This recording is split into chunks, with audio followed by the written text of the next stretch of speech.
afternoon's top stories. St. Kitts to host UE Open Campus ceremony for the presentation of graduates for the second time. Hurricane Matthew slams into Bahamas. And civilians caught in crossfire at disputed border in Pakistan. Good afternoon. Welcome to the ZIZ Midday Newscast. Today is Thursday, the 6th of October, 2016. I am Shaira Flanders. Nationally, for the second time, St. Kitts will host the University of the West Indies or UE Open Campus ceremony for the presentation of graduates, which will take place on October 8, 2016. The first was in 2012. Appearing on the radio television program Working For You on Wednesday, campus registrar Mrs. Karen Ford Warner stated that the ceremony is unique to the UE in that the ceremony will not be held on campus, which is the case in Mona in Jamaica, St. Augustine in Trinidad, and Cave Hill in Barbados. In the open campus, we spread across 17 countries and we do move around. So the first thing is that our graduation is staged in different locations. We rotate in certain countries in the Eastern Caribbean to ensure that our mandate of reaching and providing access to underserved communities and rural communities is understood. So the graduation is very much a UWI graduation with all the pomp and circumstance and significance of any graduation ceremony. Mrs. Warner said a number of persons from the university community will be in attendance in St. Kitts. In terms of students, we'll have about 120 or so, but we will also, of course, be bringing so much of our university community to St. Kitts. Yes. Because we have the university executive management, led by, of course, by our Chancellor, Sir George Alain. We have our Vice Chancellor, Sir Hilary Beckles. Yes. We'll have principals from the other campuses, our Pro-Vice Chancellors, and senior members of the university who will be taking part.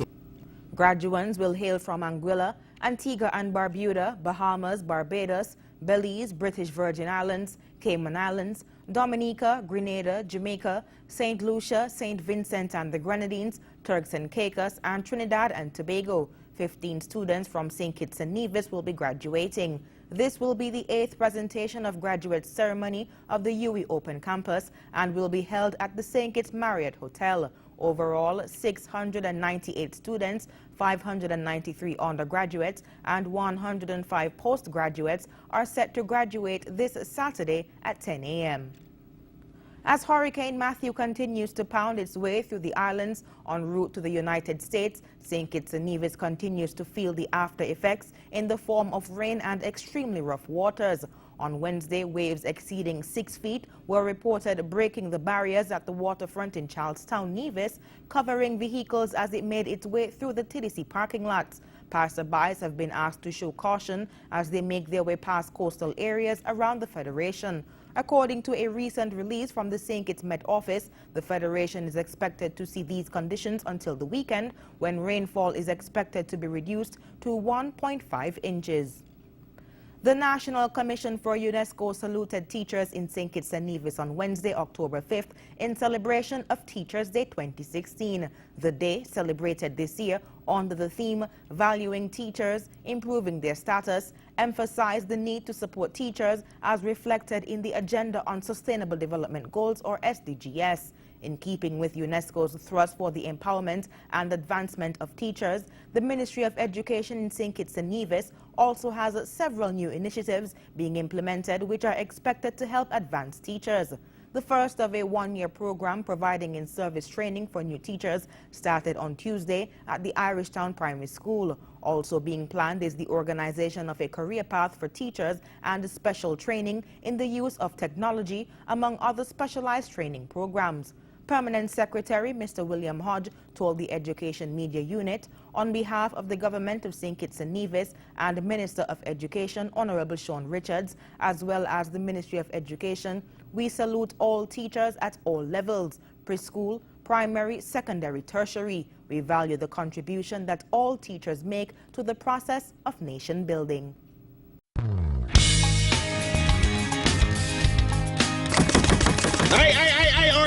We are 100 feet up in the air. Whoa, monkey platter. Bam, bam, bam. donkey want water. Bring back your daughter. Bring back your water.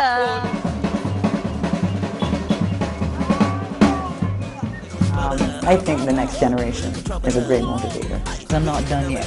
You know, I'm far from done. Up and out, please bring your chest. Bring your chest. Bring your chest. Man down. Let me go! Yo, this is Shaggy, and you're watching the Tony Thorne Show. Yeah, #1, Mr. Lover Sessa.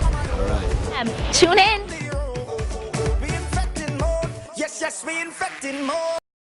And on the regional scene, Hurricane Matthew has made landfall in the Bahamas as the deadly storm continues to move north across the Caribbean. Al Jazeera's John Hendren reports from Nassau, the capital of Bahamas. High winds and storm surges have hit the region. 11 people have been killed, but that number is expected to rise, with many people cut off from rescue efforts. John Hendren is in Nassau, the capital of the Bahamas. Hurricane Matthew is descending on the Bahamas, and the Bahamas have done all they can to prepare. The airport is closed probably for several days. Hotels are down to 20% occupancy, and many of them are gathering people in ballrooms, so they're away from those windows that could shatter and cause harm. There are many models for where this storm will go, but that so-called cone of uncertainty certainly goes through the Bahamas. Every model shows it going through here as either a Category 3 or a Category 4 storm. And that's important because as devastating as Hurricane Katrina was in 2005, that hit land as a Category 3 storm. But it was the surges of water that caused a lot of the damage. And here we are expecting surges of 5 meter or higher of water. And that could do a lot of damage here in the Bahamas, where Hurricane Matthew is now on its way. And Matthew has left Haiti dealing with the worst humanitarian crisis since the 2010 earthquake. The UN says 350,000 people need immediate help. Rescuers are still struggling to reach some remote villages. The government has postponed Sunday's presidential election because of the damage. The presidents of Brazil and Argentina have expressed their concerns over the deteriorating political and economic situation in Venezuela. Both governments have renewed their warning that they intend to downgrade the country's active membership of Mercosur, the regional trading bloc. The summit of the non-aligned movement hosted by Venezuela last month. Delegations from across the developing world attended. All this is evidence, says Venezuela, that this is not a country that's being shunned internationally.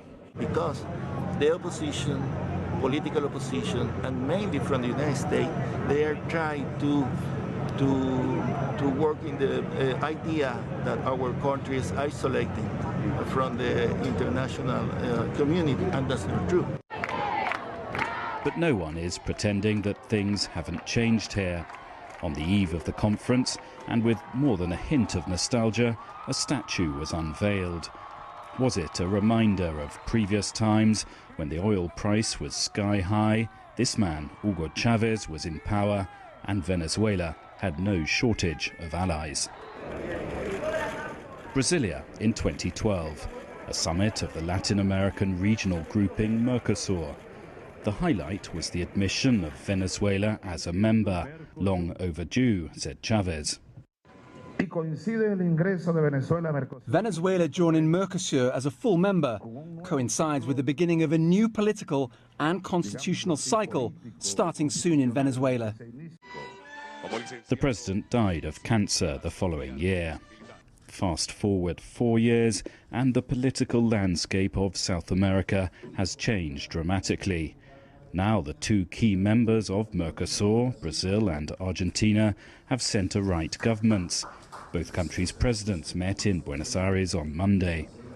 Mercosur, which includes Paraguay and Uruguay, has become highly critical of Venezuela, partly owing to the government's treatment of its opposition, as well as its failure to implement agreements on trade.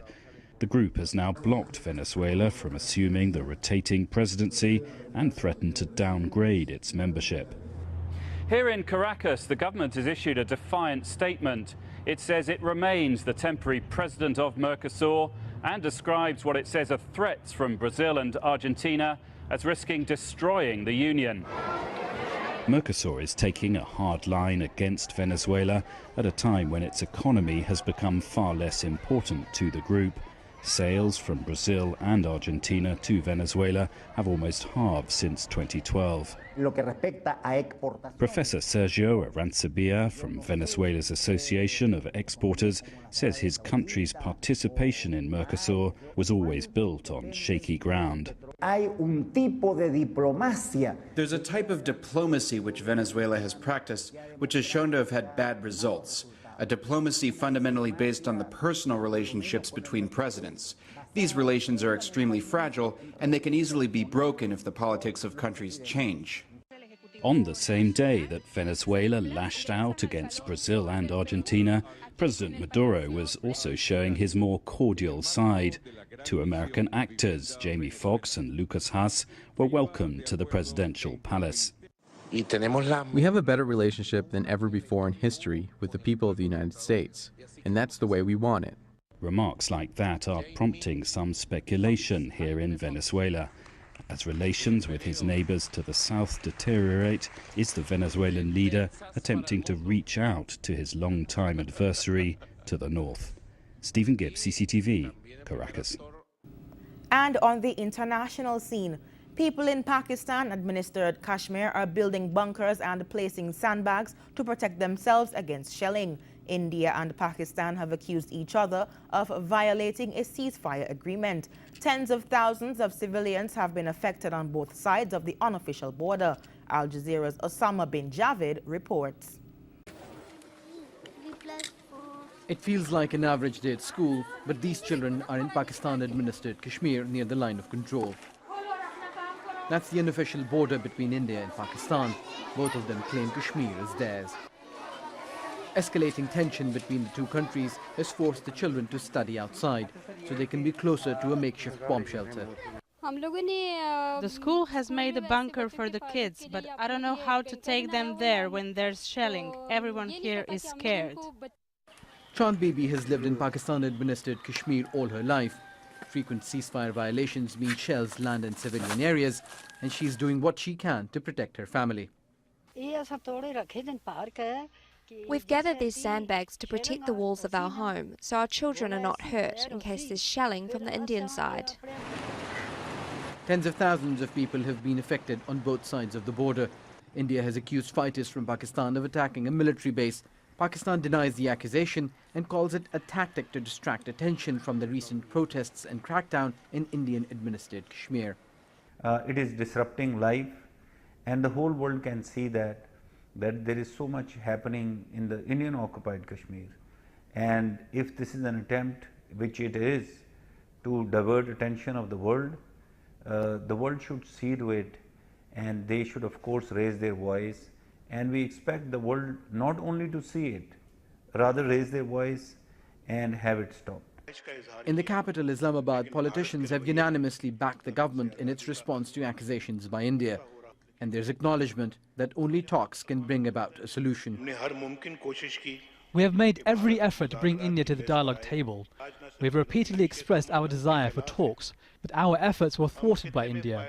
Hurdles were placed in the path of the dialogue again and again, and our desire for a peaceful solution were repeatedly discouraged. India denies Pakistan's assertion that the cause of the unrest is a result of its security forces' heavy-handedness in response to the protests. And for the 90th day, much of Indian-administered Kashmir remains shut after a curfew and call for protest by separatists. Osama bin Javed, Al Jazeera. And now for the weather. Present weather is cloudy with a light breeze of 6 miles per hour from the east-northeast. Seas are moderate at 5 feet. Small craft operators are asked to exercise caution in the coastal waters east and north of the islands. Today will be partly sunny to cloudy with a good chance of brief passing showers.